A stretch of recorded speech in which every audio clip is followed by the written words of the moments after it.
Muy buenas a todos, vamos con esta primera parte de esta nueva serie que es Conociendo el reglamento de la WCA. En esta primera parte hablaremos del artículo 1 que está titulado Oficiales. Bueno, en la primera norma, como veis, dice que una competición debe incluir un delegado de la WCA y debe incluir un equipo organizador que puede ser de una persona o más y que además hay que tener los siguientes oficiales que son jueces, mezcladores y gente que tome los tiempos, ¿no? La gente que pasa los tiempos al ordenador, básicamente. Bueno, esta norma no tiene mucha más chicha, simplemente lo importante aquí es que una competición oficial tiene que tener un delegado de la WCA. Y bueno, tiene que haber un equipo de organización que no tiene por qué ser el delegado. Entonces, vamos con la norma 1b, que nos indica que el equipo de organización es responsable de la logística antes, durante y después de la competición. Eso es importante porque mucha gente piensa, por ejemplo, que el delegado es quien tiene que estar llamando a los grupos para competir, repartiendo las hojas de tiempos, etc. Todo esto es responsabilidad del equipo organizador y ahora veremos las responsabilidades del delegado, que es delegar la competición. Bueno, vamos a pasar a la norma 1C, que además es una norma, bueno, la primera norma que nos encontramos que tiene alguna directriz, ¿vale? También vamos a ir hablando de las directrices. Bueno, la norma 1C dice que el delegado de la WCA puede delegar responsabilidades a otros miembros del equipo de organización, pero es el responsable último de cómo estas responsabilidades se han desarrollado. Esto es importante porque aunque el delegado, bueno, es que está muy claro, el delegado tiene unas responsabilidades, pero las puede delegar. Por ejemplo, si hay un evento en paralelo y el delegado no puede estar en los dos sitios a la vez, donde está el evento principal y el evento paralelo, pues puede designar a alguien encargado de vigilar esa zona paralela. La cosa es que si esa zona paralela no se ha vigilado, el responsable último va a ser el delegado, por haber delegado una responsabilidad en alguien que no era de fiar. Bueno, como os he dicho, esto tenía una directriz que es la 1C+, y como vemos es una clarificación, que nos dice que el delegado de la WCA se refiere a cualquiera que tenga el rol de delegado WCA para una competición. Es decir, que si una competición tiene más de un delegado, esta norma, aunque diga el delegado, se refiere a todos los delegados de esa competición. Bueno, vamos a pasar ahora a todas las subnormas que están incluidas dentro de esta norma. Como vemos, nos dice que el delegado de la WCA de una competición es responsable de 1C1. Reportar al BOAR de la WCA, a la Junta Directiva, que se han cumplido el reglamento de la WCA durante la competición. También tiene que reportar el curso general de la competición y cualquier incidente que haya ocurrido. Este informe además se tiene que entregar al BOAR de la WCA durante, o sea, como mucho en una semana desde que la competición ha acabado.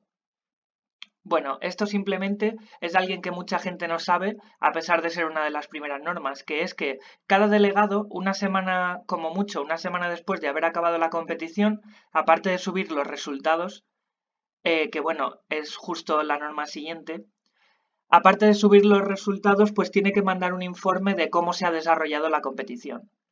Bueno, pasamos ahora a la norma 1C3, que también nos dice que el delegado es responsable de mandar los resultados de la competición al equipo de resultados de la WCA en una semana, ¿vale? Bueno, aquí tenemos también una directriz que nos dice que, bueno, como recomendación, que los resultados deberían estar listos al final del último día de la competición.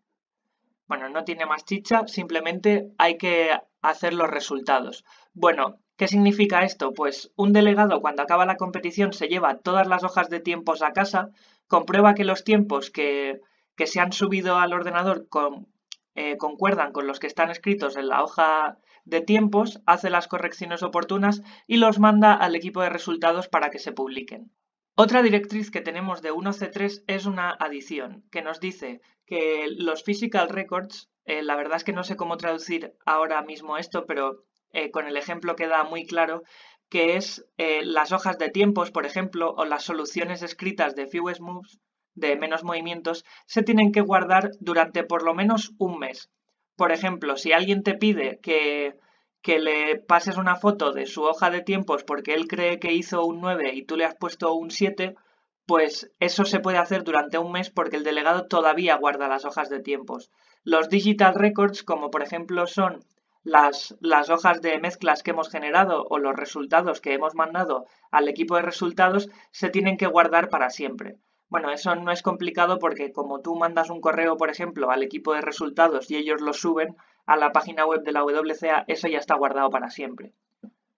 Pero bueno, esta subnorma tiene a su vez otras dos subnormas que son 1C3A, que dice que todas las mezclas que se han usado durante la competición se tienen que mandar con los resultados de la competición, ¿vale? Luego estas mezclas se pueden consultar en la base de datos de la WCA.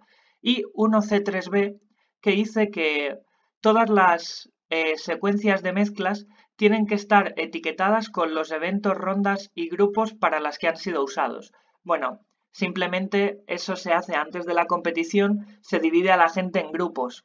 O sea, tú tienes eventos, rondas y grupos. Entonces, cada secuencia, cada grupo tiene que decir de qué evento es, de qué ronda es y de qué grupo, en qué grupo se han usado. Simplemente es eso. La directriz que tenemos de 1C3B es una clarificación que nos dice que si hay múltiples grupos, no es necesario identificar qué competidor estaba en cada grupo. Es decir, tú tienes que decir cuántos grupos había y qué mezclas se han usado para cada grupo, pero no tienes la obligación de decir este competidor ha estado en este grupo y este otro ha estado en este otro, ¿vale? Simplemente tienes que decir que ha habido varios grupos y ya está. Bueno, pasamos a 1C4. 1C4 dice que el delegado también es responsable de mandar correcciones a los resultados de una competición al equipo de resultados de la WCA. Esto es justo lo que os he dicho antes. Si un competidor reclama que un resultado no está bien metido y, por ejemplo, tiene un vídeo que dice que el resultado es otro, entonces es el delegado quien es responsable de mandar esa corrección al equipo de resultados para que el tiempo que queda en la base de datos sea el tiempo que de verdad se ha hecho y no sea algo inventado. Bueno, esto tiene otra directriz, que es una recomendación, y dice que las correcciones a los resultados tienen que estar disponibles en una semana después de la fecha de la competición. Bueno, esto es otra vez para asegurarnos de que no pasa mucho tiempo desde que pasa la competición hasta que están los resultados publicados, las correcciones enviadas y el informe posteado.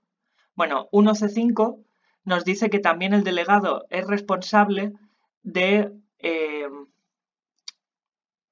aconsejar a otros oficiales cuando sea necesario, como pueden ser los mezcladores, por ejemplo. 1C6 nos dice que también es responsable de aprobar todos los eventos y todos los formatos de ronda de una competición antes de que la competición empiece y también aprobar cambios durante la competición si son necesarios. Es decir, aunque un delegado no es responsable de hacer el horario, sí es responsable de aprobar, por ejemplo, que ese horario esté bien. Es decir, que los formatos de las rondas son correctos, que no tiene demasiados eventos o demasiados pocos eventos, etc. Bueno, pasamos ahora a 1C7, que también nos dice que el delegado también es responsable de decidir sobre descalificaciones de competidores durante la competición. Bueno, esto es si un competidor hace trampas o no se comporta bien o lo que sea, pues al final es el delegado quien es responsable de decidir sobre su descalificación. Si pasamos a 1C8, nos dice que el delegado también es responsable de llevar las mezclas para cada grupo, como hemos visto antes. 1C9 nos dice que también es responsable de decidir sobre cambios en el horario. En caso de que haya que hacer esos cambios, se tiene que hacer un anuncio claro a todos los competidores. Por ejemplo, si en un campeonato se fuera una hora tarde, el delegado puede decidir quitar una ronda, ¿vale? Porque no nos da tiempo, no da tiempo a acabar o lo que sea. Entonces, ese anuncio de que una ronda se va a quitar se tiene que hacer claramente a todos los competidores. Es sentido común. 1C10, la última subnorma de las 1C, nos dice que el delegado tiene que asegurarse de que haya una copia del reglamento disponible en la competición. Y además esto tiene una directriz, que es una clarificación, que dice que es suficiente con asegurarse de que hay acceso digital a la copia. Es decir, si el delegado, por ejemplo, lleva un móvil con internet, siempre podrá acceder al reglamento que está publicado en la página web de la WCA, entonces eso es suficiente. No hace falta llevar una copia impresa. Bueno, pasamos ahora al bloque de normas 1E, que nos dice que cada evento tiene que tener uno o más jueces. Bueno, eso también es de sentido común. Los eventos, tiene que haber un juez que se asegure de que se están siguiendo la norma. Entonces pasamos a 1E1, que nos dice que un juez es responsable de ejecutar los procesos del evento. Es decir, si hay inspección, si lo que sea, pues el juez es el responsable de que estos procesos se ejecuten, ¿vale? Firmar la hoja de tiempos es otro ejemplo, etc. Aquí hay una subnorma que es 1E1A, que nos dice que un juez puede juzgar a varios competidores a la vez a la discreción del delegado de la WCA y siempre que el juez sea capaz de asegurar que todas las normas de la WCA se están siguiendo a todos los tiempos.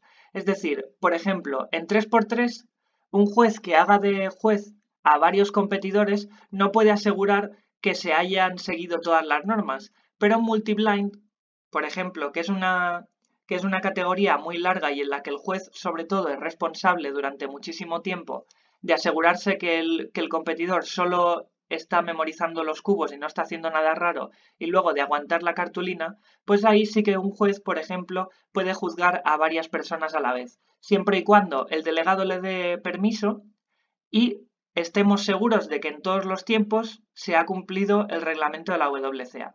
Bueno, la segunda subnorma es 1E2, que nos dice que todos los competidores deben estar disponibles para juzgar.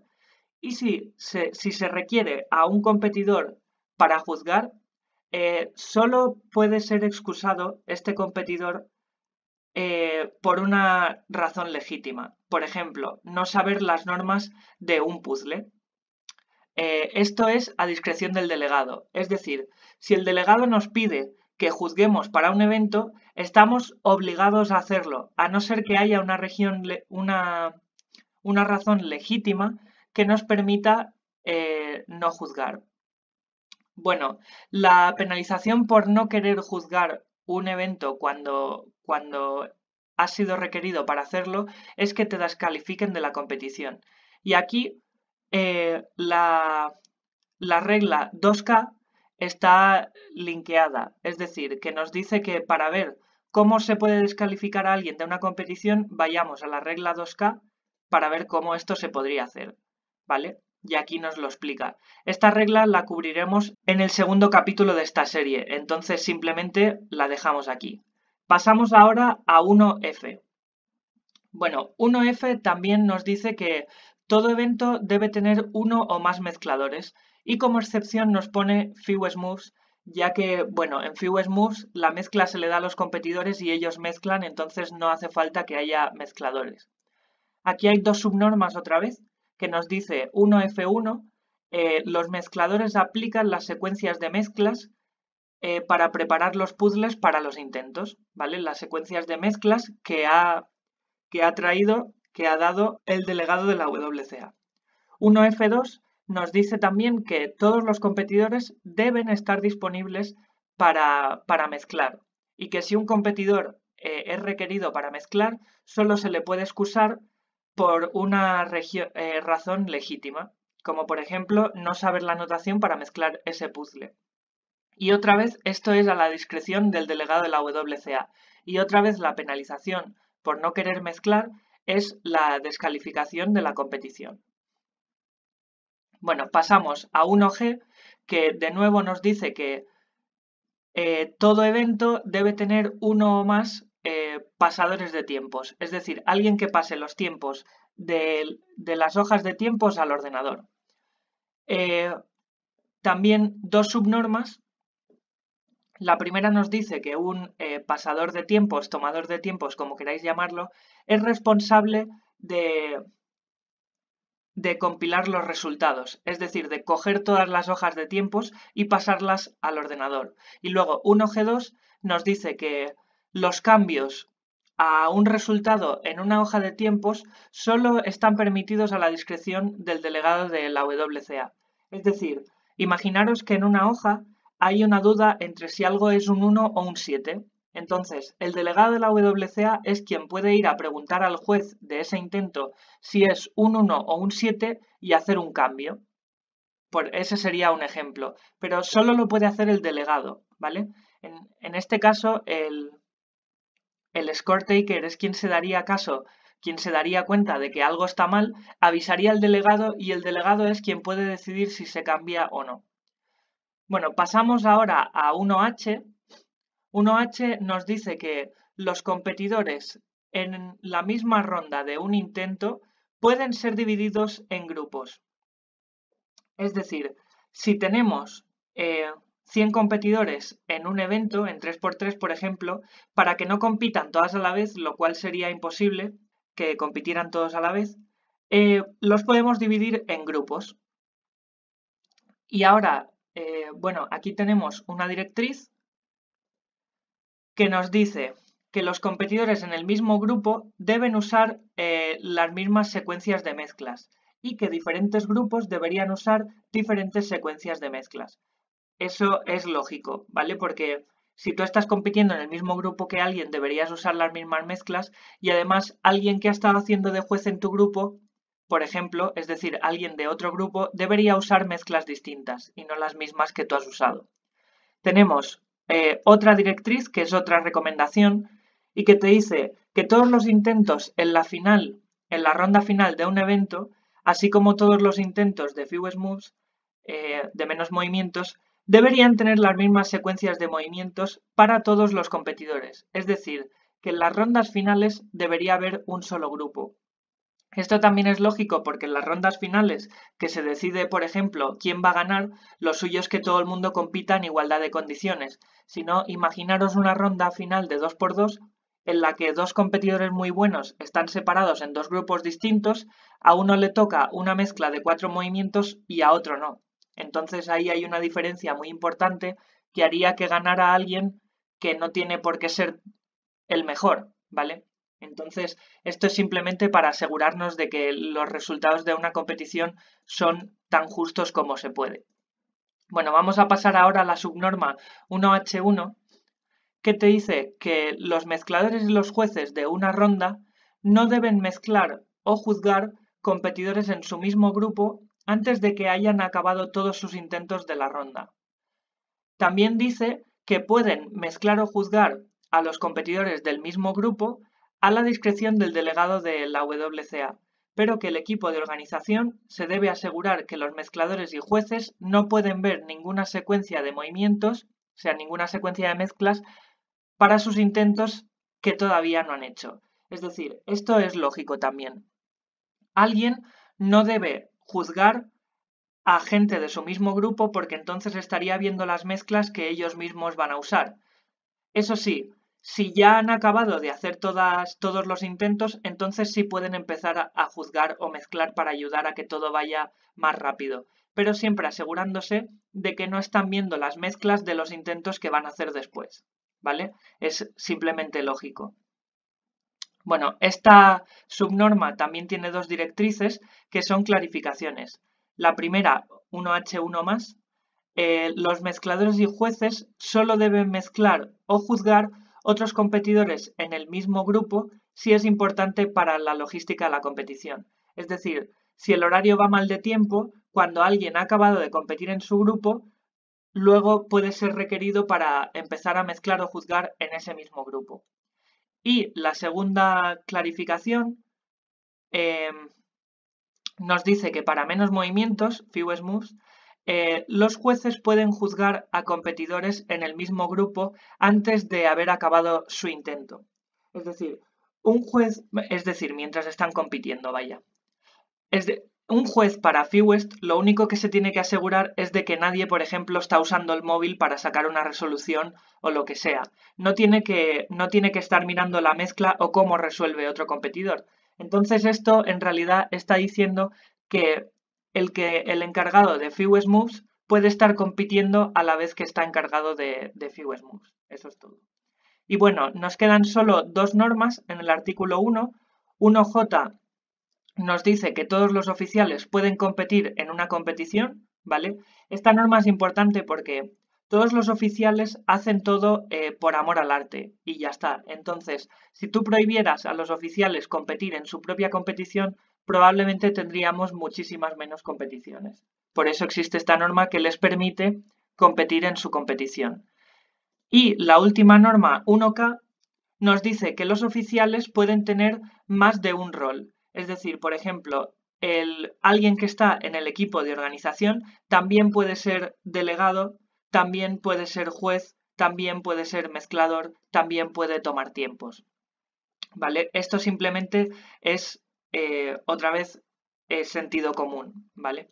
Con todo acabamos este primer capítulo que ha tratado del artículo 1 oficiales y espero que esta serie os esté siendo muy útil a todos y os esté gustando. Bueno, como siempre ya sabéis que podéis dejar en los comentarios cualquier duda que tengáis o cualquier recomendación y yo para los próximos vídeos intentaré arreglar si he hecho algo mal o para intentaré responder a las dudas en los comentarios. Nada. También si os ha gustado este vídeo, recordaros que tengo una cuenta de Patreon en la que me podéis apoyar para que haga más vídeos de este tipo y simplemente deciros que como siempre nos vemos en el siguiente vídeo. Un saludo.